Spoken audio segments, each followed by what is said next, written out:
కీర్తనలు 91వ అధ్యాయం. విశ్వాసుల యొక్క జీవితాలలో రాబోయేటువంటి దినాల్లో ఏ విధంగా జరుగుతున్నది అనేటువంటిది ఒకసారి చూడండి. ప్రకటన గ్రంథం 14వ అధ్యాయం 9వ వచనం నుంచి.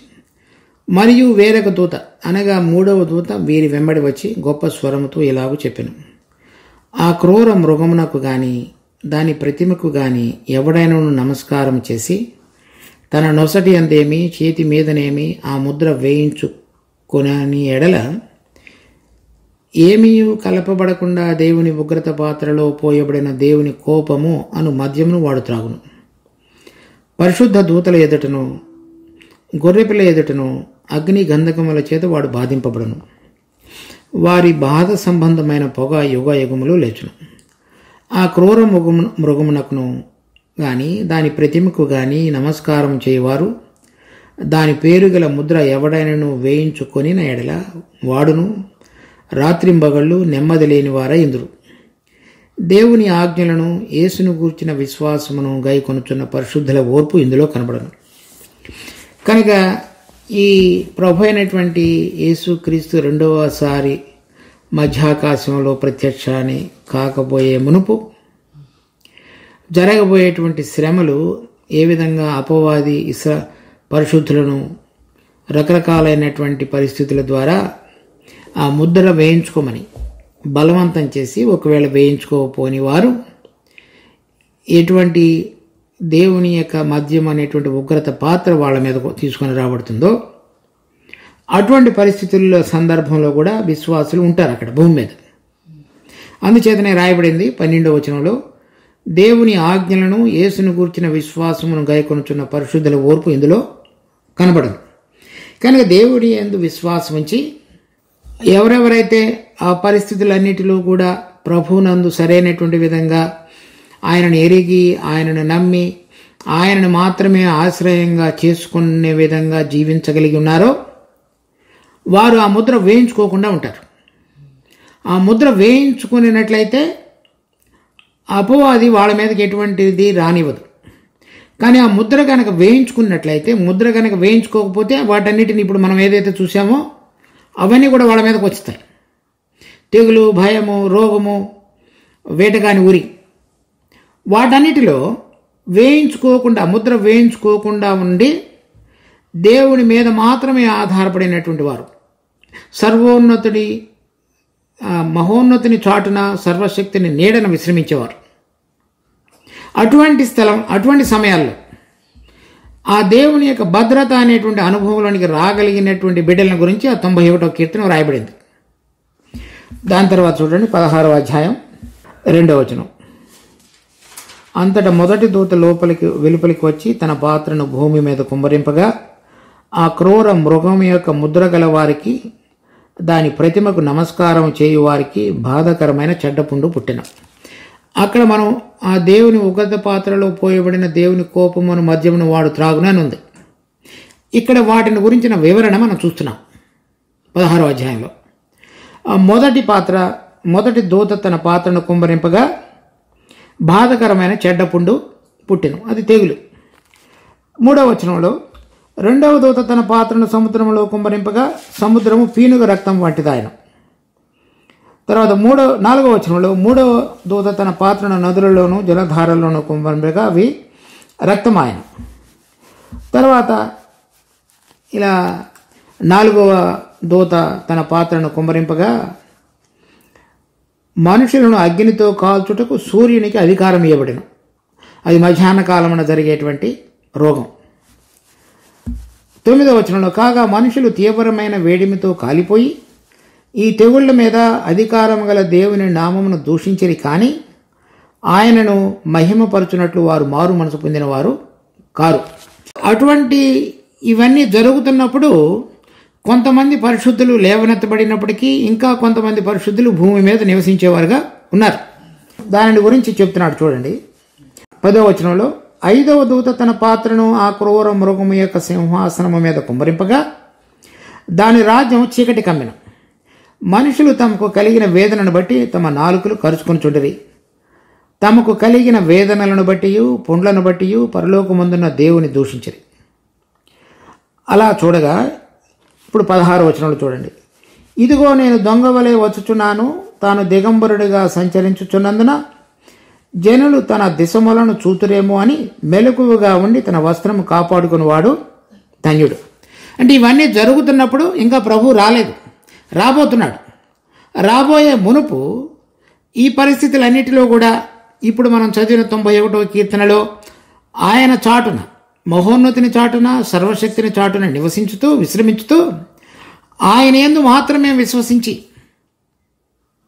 ఈయన వారు ఈ అపవాది యొక్క నామము యొక్క ముద్ర లేకుండా జీవించగలిగినట్లు విధంగా ఆయన యందు విశ్వసించినట్లయితే ఆ పరిస్థితులన్నిటిలో కూడా ఆయన కాపాడేవాడుగా ఉన్నాడు. ఇప్పుడు మనం చూస్తున్న విషయం ఏంటంటే అటువంటి పరిస్థితులు ఇంకా భూమి మీద సంభవించట్లేదు. కానీ అపవాది యొక్క కుతంత్రాల చొప్పున వాడి యొక్క రాజ్యం ఈ లోకంలో ఇప్పుడు జరుగుతున్నదండగా ఆ ముద్రకు తగినటువంటి విధంగా మన జీవితంలో గనక ఆ విశ్వాసరహితమైనటువంటి జీవితాన్ని గనక మనం జీవిస్తూ అతని అధికారం కింద గనక మనం జీవిస్తున్నట్లయితే దేవుడు నందు ఎటువంటి విధంగా మనం విశ్వసించి జీవించాలో అటువంటి విధంగా విశ్వసించట్లేదని అర్థమవుతుంది. కనుక అటువంటి వారు ఎప్పుడైనా సరే నేను ఇదిగో వచ్చుచున్నాను, నేను దొంగవలే వచ్చుచున్నాను అంటే ఇప్పుడు ఒకవేళ పరిస్థితులు మారి ప్రభు కనుక దొంగవలే వచ్చినట్లయితే మనలో ఆయన యందు విశ్వాసం ఉంచి ప్రతిరోజు ఆయన ద్వారా ఆ విశ్వాసం ద్వారా ప్రభువునందు మాత్రమే నిలిచి ఉండి జీవించడం అనేటువంటిది ఆ పరిస్థితి వచ్చినప్పుడు జరిగే విషయం కాదు. అది ప్రతిరోజు మన హృదయంలో, మన అంతరంగంలో, మన ఆత్మలో ప్రభు యొక్క ఆత్మ చేత బలపరచబడి స్థిరపరచబడి ఆయనందు విశ్వాసం ఉంచినటువంటి జీవితం యొక్క ప్రతిబింబంగా మనం జీవించాలి. అలా జీవించకపోయినట్లయితే అటువంటి వారికి ప్రభు ఇస్తున్నటువంటి హెచ్చరిక, నేను దొంగవలే వచ్చుచున్నాను. కనుక ఈ పరిస్థితులు, ఈ తెగుళ్ళు, ఇవన్నిటిలో మనము భద్రపరచబడి ప్రభు యొక్క రాకడ కొరకు సరైన విధంగా జీవించాలి అంటే వచ్చినప్పుడు మనం 91వ కీర్తనలో చూస్తున్నటువంటి తెగులు, భయము, వేటకాని ఉరి, మధ్యాహ్నకాల రోగము, చీకటిలో కలిగే భయము, వాటన్నిటి నుంచి ఇప్పుడు ఇక్కడ చూడండి 91వ కీర్తనలో 7వ వచనం, నీ ప్రక్కన 1000 మంది పడినను, నీ కుడి ప్రక్కన 10,000 మంది కూలినను, అపాయము నీ యొద్దకు రాదు. ప్రకటన గ్రంథం 6వ అధ్యాయం 7-8 వచనాలు. ఆయన 4వ ముద్రను విప్పినప్పుడు రమ్ము అని 4వ జీవి చెప్పుట వింటిని. అప్పుడు నేను చూడగా ఇదిగో పాండూర వర్ణము గల ఒక గుర్రము కనబడెను. దాని మీద కూర్చున్న వాని పేరు మృత్యువు. పాతాళ లోకము వానిని వెంబడించును. ఖడ్గము వలనను, కరువు వలనను, మరణము వలనను, భూమిలో నుండి క్రూర మృగముల వలనను భూనివాసులను చంపుటకు భూమి యొక్క 4వ భాగం పైన అధికారము అతనికి ఇవ్వబడెను. 1 వంతు మంది చనిపోతారు, 300 మంది మిగులుతారు. ఈ నా ప్రక్కన 1000 మంది పడినను, కుడి ప్రక్కన 10,000 మంది కూలినను, ఏ అపాయమును నీకు రాదు. అంటే అటువంటి భయంకరమైన పరిస్థితుల్లో కూడా వెళ్ళవలసి వచ్చినప్పటికీ కూడా ఎవరైతే నా యందు సరైన విధంగా అటువంటి విధంగా విశ్వసించారో వారందరినీ నేను భద్రపరిచేవాడనిగా, ఆశ్రయంగా, రెక్కల చాటున కాచేవాడనిగా నేను ఉన్నానని ప్రభు చెప్తున్నాడు. అటువంటి వారిని కాయటం మాత్రమే కాకుండా నీవు సింహములను, భుజంగములను త్రొక్కుదువు అంటే వారి మీద జయాన్ని పొందేవాడుగా కూడా చేసేవాడుగా ఉన్నాడు. చూడండి వారి విషయంలో 17వ అధ్యాయం, ప్రకటన 17వ అధ్యాయం 13-14 వచనాలు. వీరు ఏకాభిప్రాయం గలవారై తమ బలమును, అధికారమును ఆ మృగమునకు అప్పగింతురు. అంటే చివరి దినాలలో సాతాను యొక్క బలానికి సూచనగా ఉన్నటువంటి ఆ మృగం. వీరు గొర్రెపిల్లతో యుద్ధం చేతురు కానీ, అంటే ఆ మృగముతో ఉన్నటువంటి వారు. గొర్రెపిల్ల ప్రభువునకు ప్రభువును, రాజులకు రాజునయ్యున్నందున తనతో కూడా ఉండిన వారు పిలువబడిన వారై, ఏర్పరచబడిన వారై, నమ్మకమైన వారై ఉన్నందున ఆయన ఆ రాజులను జయించడం. ఎక్కడైతే ఈ మొదటి 2 వచనాలలో కీర్తనలో ప్రభు ఏ విధంగా తండ్రి చాటున, మహోన్నతుడు సర్వశక్తిని చాటున ఉండి అపవాదిని జయించి 3వ రోజున మృత్యుంజయుడిగా మరి శౌర్యములు ప్రకటించిన వాడిగా తిరిగి లేచున్నాడో, ఆయన తిరిగి వచ్చినప్పుడు ఆయనతో పాటుగా గొర్రెపిల్లతోటి, తర్వాత అతనితో పాటుగా ఉన్నటువంటి అనేక మంది పరిశుద్ధులతో కూడా కలిసి యుద్ధం చేసినప్పుడు వారు సింహములను భుజంగములను త్రొక్కెదరు. 3వ వచనం నుంచి 13వ వచనం వరకు రాబోయేటువంటి తెగుళ్ళు, శోధనలు, తర్వాత అనేక పరీక్షా సమయాలలో జరిగేటువంటివి ఇబ్బందులన్నిటిలో కూడా దేవుడు తన బిడ్డలను ఏ విధంగా కాపాడతాడు. ఆ పరిస్థితులన్నిటిలో కేవలము ప్రభువు మీద మాత్రమే విశ్వసించి ఆ ముద్ర వేయించుకొనకుండా తన ప్రాణాన్ని కూడా ఫణంగా పెట్టి ప్రభువుకు సాక్ష్యంగా జీవించినటువంటి బిడ్డలను ఆయన తనతో పాటుగా యుద్ధం చేయడానికి తీసుకుని వెళ్ళి ఆ మృగముతో పాటుగా ఉన్నటువంటి వారందరి మీద కూడా జయించినటువంటి వారిలో ఈ వీరిని చేర్చేవాడుగా ఉన్నాడు కనుక. తర్వాత ఇప్పుడు 18వ అధ్యాయం చూడండి, ప్రకటన 4వ వచనం. మరియు ఇంకొక స్వరము పరలోకములో నుండి ఇలాగ చెప్పగా వింటిని, నా ప్రజలారా, మీరు దాని పాపములలో పాలివారు కాకుండానట్లు, దాని తెగుళ్లలో ఏదియూ మీకు ప్రాప్తించకుండానట్లు దానిని విడిచిరండి. అది ఇప్పుడు మహాబబులోను అంటే ఏదైతే ఒక మత సంబంధమైనటువంటిది దేవునికి వ్యతిరేకంగా ప్రకటిస్తూ అసత్యాన్ని ప్రబలింపజేస్తూ మనుషులందరినీ మోసపరచుచున్నటువంటి ఒక సంస్థాగతమైనటువంటిది. దానిలో నుంచి పరిశుద్ధులుగా ఉన్న మీరందరూ కూడా బయటికి రండి, ఆ తెగులు మీకు తగలకుండా. సో 14వ అధ్యాయంలో కానీ 16వ అధ్యాయంలో కానీ 18వ అధ్యాయంలో కానీ ఏ విధంగా దేవుడు తన బిడ్డలైన వారు, విశ్వసించిన వారు, ఆయన మందు మాత్రమే దాక్కునే వారికి భద్రత ఆ పరిస్థితుల్లో కూడా కల్పించేవాడుగా ఉన్నాడో మనం చూస్తున్నాం. అలా జీవించిన వారు వారిని ప్రభువు తన కుమారుడు మన ప్రభు అయినటువంటి యేసుక్రీస్తుతో కూడా కలిసి అపవాది మీద యుద్ధం చేసేటువంటి ప్రయత్నాలలో కూడా వాడుకొని వారు సింహములను భుజంగములను ఓడించి త్రొక్కిన వారుగా కూడా చేయబడేవారుగా ఉండరు. కనుక మన జీవితంలో ఇప్పుడు చూడండి, మళ్ళీ కీర్తన 91వ అధ్యాయంలో 14వ వచనం. ఎందుకు ఇదంతా చేస్తాను అని దేవుడు చెప్తున్నాడంటే, అతడు నన్ను ప్రేమించుతున్నాడు కనుక నేను అతన్ని తప్పించదును. చూడండి, ఇది ఒకటే మనం చేయవలసిందే. మిగిలినటువంటి 3వ వచనం నుంచి 13వ వచనం వరకు ఆయన మనకేం చేస్తాడో చెప్తున్నాడు. ఎందుకు చేస్తాడు అనేటువంటిది ఇక్కడ చెప్తున్నాడు. ఎందుకంటే అతడు నన్ను ప్రేమించుతున్నాడు కనుక నేను అతన్ని తప్పించదును. అది ఎవరైనా ప్రేమించుతున్నాడు అని కనుక చెప్తున్నట్లయితే, ఎవడైనా ఒకడు నన్ను ప్రేమించిన ఎడల, చూడండి యోహాను సువార్త 14వ అధ్యాయం 21వ వచనం. నా ఆజ్ఞలను అంగీకరించి వాటిని గైకొను వాడే నన్ను ప్రేమించువాడు. నన్ను ప్రేమించువాడు నా తండ్రి వలన ప్రేమింపబడును. నేనును వానిని ప్రేమించి వానికి నన్ను కనపరుచుకుందామని చెప్పిన. 23వ వచనం. ఒకడు నన్ను ప్రేమించిన ఎడల వాడు నా మాట గైకొనును. అప్పుడు నా తండ్రి వానిని ప్రేమించును. మేము వాని వద్దకు వచ్చి వాని వద్ద నివాసము చేద్దాం. నన్ను ప్రేమించిన వాడు నా మాటలు గైకొనడు. కనుక ఈ దేవుని ప్రేమించుతున్నామనే దానికి గుర్తు మనము ఆయన ఆజ్ఞలను గైకొనటే. ఆయన ఆజ్ఞలను గైకొనకుండా మనం నోటి మాటతోటి మన ప్రార్థనలలో, ఆరాధనలో, మన సాక్ష్యంలో నేను ఆయనను ప్రేమించుతున్నానని చెప్పేటువంటి మాటకు దేవుని సన్నిధిలో విలువ లేదు. ఒకవేళ మనం కనుక యథార్థంగా హృదయంతో ఆయనని కనుక ప్రేమించినట్లయితే మనకు ఆ జరిగేటువంటి సంఘటనలన్నింటిలో కూడా పాలు లేకుండా ఆయన మనల్ని భద్రపరిచేవాడిగా ఉంటాడు. ఒకవేళ మనం జీవించేటువంటి సమయంలో అవి జరగకపోయినట్లయితే ఇప్పుడు అపవాది తీసుకొచ్చేటువంటి కుతంత్రాలన్నిటిలో జరగబోయేటువంటి వాటికి సాదృశ్యంగా ఇప్పుడు మన మీదకి వచ్చేటువంటి అపవాది యొక్క కుతంత్రాలు మరియు అనేక విషయాలన్నిటిలో కూడా మనలను భద్రపరిచి దాచేవాడుగా కూడా ఉంటాడు. తర్వాత 14వ వచనం 2వ వచనం. అతడు నా నామమును ఎరిగిన వాడు కనుక నేను అతన్ని ఘనపరచదను. సో అందరూ నేను ఆయనను ఎరిగి ఉన్నానని చెప్తున్నారు, అంటే విశ్వాసులైన వాళ్ళు. ఎరగడం అంటే ఏంటి? నేను ఆయన నా పాపంలో రక్షించేవాడుగా ఉన్నాడని మాత్రమే కాదు. చూడండి మళ్ళా యోహాను సువార్త 17వ అధ్యాయం 3వ వచనం. అద్వితీయ సత్యదేవుడు అయిన నిన్నును నీవు పంపిన యేసుక్రీస్తును ఎరుగుటయే నిత్యజీవము.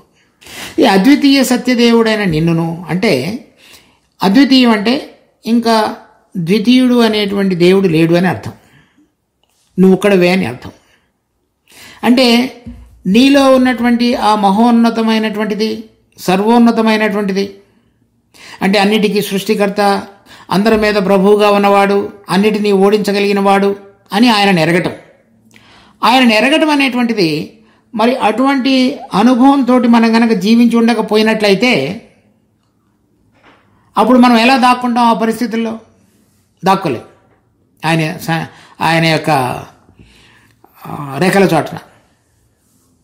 ఎరగటం అంటే ఆయన యొక్క సర్వశక్తిని యొక్క ప్రభావాన్ని, మహోన్నతుడుగా ఆయన యొక్క బలాన్ని, ఆయనలో మనం చనిపోకుండా ఎల్లప్పుడూ ఆయన జీవం ద్వారా జీవింపజేయడానికి కావలసినటువంటి ఆ జీవం మనలో పనిచేయుచుండుట, ఆ నిత్య జీవం ఏదైతే ఇవ్వబడిందో ఆ జీవం ద్వారా మన చుట్టూ ఉన్నటువంటి లోక సంబంధమైన జీవన ప్రమాణమైనటువంటి ఆ జీవం అంతటి మీద కూడా అధికారాన్ని పొంది వేరైన జీవం ద్వారా జీవించగలగటం. అప్పుడు మనం ఆయన చెప్పవచ్చు, నేను ఆయన ఎరిగి ఉన్నాను, ఆయన బలం ఇటువంటిది, ఆయన జీవం ఇటువంటిది, ఆయన శౌర్యం ఇటువంటిది, ఆయన యొక్క ప్రభావం ఇటువంటిది. అవి మనం నిజంగా తెలుసుకున్నటం అనేటువంటిదే ఆయనని ఎరగటం. అటువంటి అనుభవం లేనప్పుడు మనం ఆయనని ఎరిగి ఉన్నామని చెప్పలేం. 15వ వచనం, అతడు నాకు మొరపెట్టగా నేను అతనికి ఉత్తరం ఇచ్చేదను, శ్రమలో నేను అతనికి తోడయ్యుండెదను, అతన్ని విడిపించి అతన్ని గొప్ప చేసేదను. సో ఇది అతడు ఇటువంటి పరిస్థితులన్నిటిలో అతడేం మొరపెట్టకుండా ఉండడు. ఆ పరిస్థితులన్నిటిలో కూడా అతడు నాకు ప్రార్థించినప్పుడు ఆ శ్రమలన్నిటిలో నేను తోడుగా ఉంటాను. చూడండి, ఆ శ్రమలో అతనికి రాకుండా చేస్తానని చెప్పట్లే. ఆ శ్రమల్లో అతన్ని తోడుగా ఉండి అతనితో పాటుగా నేను వెళతాను. ఇప్పుడు ఉదాహరణకి దానియేలు, అతని మిత్రుడు అగ్నిగుండంలో సింహభూమిలో పడవేయబడినప్పుడు ఏ విధంగా ఉన్నారు? ప్రభు మరణంలోకుండా వెళ్ళాడు, మరణంలో నుంచి బయటకు వచ్చాడు. మరణం అతను తాకనీయకుండా చేయలేదు. మరణం తాకింది కానీ మరణంలో నుంచి జయం పొందినవాడుగా ఉన్నాడు. కనుక విశ్వాసులమైన మనము ఆయన యందు గనక సరైనటువంటి విధంగా ఆయనను ప్రేమించి ఆయనకు యథార్థమైన హృదయంతో ప్రార్థించేటువంటి బిడ్డల పక్షంగా ఆయన మన శ్రమలన్నిటిలో కూడా మనకు తోడుగా ఉన్నాడు. నేను గాఢ అంధకారపు లోయలో నేను సంచరించను, నేను దేనికి భయపడను. చూడండి, కీర్తనలు 23వ అధ్యాయం, గాఢ అంధకారపు లోయలో నేను సంచరించునను, ఏ అపాయమునకు భయపడను. అది తెగులు కానీ, రోగము కానీ, వేట కానీ, ఉరి కానీ ఏదైనా సరే, నీవు నాకు తోడయందు, నీ దుడ్డు కర్రయు నీ దండమును నన్ను ఆశ్రయించును. అటువంటి పరిస్థితులన్నిటిలో కూడా ఈ దండము, దుడ్డు కర్ర అనగా రాబోతున్న మహిమ, నీతో కూడా కలిసి నేను రాజ్యం చేయబోయేటువంటిదే నన్ను ఆదరించి, నిన్ను ప్రేమించి, నీ ఆజ్ఞలు గైకొని, నీకు మొరపెట్టి నీ సన్నిధిలో దాగుకునే విధంగా నన్ను చేస్తున్నది. 16వ వచనంలో, దీర్ఘాయువు చేత అతనిని తృప్తిపరచెదను, నా రక్షణ అతనికి చూపించదను. ఈ దీర్ఘాయువు చేత అంటే ఎల్లప్పుడూ దేవునితో పాటుగా ఉండటం. తర్వాత నా రక్షణ అతనికి చూపించదను అంటే ఈ పాప క్షమాపణ అనేటువంటిది మాత్రమే కాకుండా మన జీవితంలో ఈ పరిశుద్ధీకరణ జరిగించుతూ ఆయనతో పాటుగా ఉండగలగటానికి అవసరమైన పరిశుద్ధతలోనికి అనేక విషయాల ద్వారా తీసుకుని వస్తూ అపవాది తీసుకొచ్చేటువంటి ప్రయత్నాలన్నిటిలో కూడా, శ్రమలలో కూడా ఆయన మనకు భద్రత అనుగ్రహిస్తూ మనము చివరికి ఆయనతో పాటు సదాకాలం ఉండేటట్లుగా మన జీవితాన్ని కడతీర్చగలిగినట్టు సామర్థ్యము కలిగిన దేవుడు. కనుక అటువంటి అనుభవంలోనికి విశ్వాసులమైన మనము ఆయనను ప్రేమించి, ఆయన యందు నమ్మిక ఉంచి, ఆయన ద్వారా నడిపించబడేటువంటి దినదిన అనుభవ జీవితాన్ని మనం అందరం కోరుకోవాలి. దేవుడు ఈ వాక్యమును ఆశీర్వదించిన కాక. ప్రార్థించుకుందాం. మా జీవము కలిగిన తండ్రి, మీకెంతో వందనాలు. మీరు ఇచ్చిన ఈ వాక్య భాగాన్ని బట్టి కూడా స్తుతి స్తోత్రాలు. మేము మరి ఆ దినాలలో అనేక మంది భక్తులు వారి జీవితాల్లో కూడా నడిపింపబడిన విధానాన్ని రాసి ఉన్నారు. అది మాకు ఇప్పుడును మరి రాబో తరములలో జరగబోయే విషయాలలోనూ మాకెంతో స్ఫూర్తిదాయకంగా చేయబడినందుకై స్తుతి వందనాలు. కనుక మేము నిజంగా మిమ్మల్ని ప్రేమించుట, మిమ్మల్ని ఎరుగుట అనే ఆ రెండు అనుభవాలు తేటగా ప్రతిరోజు చూడగలుగుటకు మాకు సహాయపడండి. చిన్న చిన్న విషయాలకు మాలో కలిగేటువంటి భయము, తొందర, ఆందోళన వీటన్నిటి నుంచి మేము నెమ్మదిగా ఉండుట అనేది నేర్చుకుని దానికి విశ్వాసానికి గురుతు అనేటువంటిది మేము చూడగలిగి మా జీవితంలో మీ యొక్క భద్రతను, కాపుదలను అనుభవిస్తూ మరి విశ్రమించుట, మీ రెక్కల చాటున నివసించుట మాకు నేర్పండి. అది అటువంటి శ్రమకాలం వచ్చినప్పుడు ఈ అనుభవాన్ని మేము ఇప్పుడు కలిగి ఉన్నాము కనుక అప్పుడు మేము దానిలో కూడా భద్రపరచబడగలం. మీ దయను, కృపను మా పక్షంగా కనపరుస్తూ ఈ వాక్యాన్ని మా కొరకే ఆశీర్వదించమని మా రక్షకుడు ప్రభు అయిన యేసు నామమున అడిగి వేడుకుంటున్నాం తండ్రి.